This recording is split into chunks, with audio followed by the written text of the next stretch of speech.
In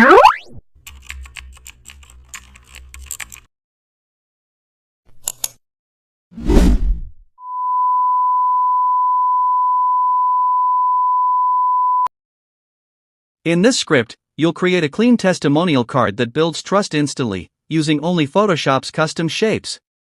Begin by opening Photoshop and creating a medium-sized canvas.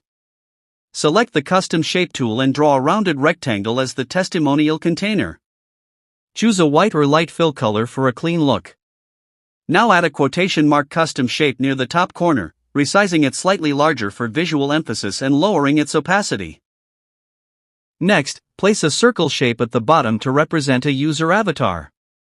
Add testimonial text using the Type tool, followed by the user's name and roll below.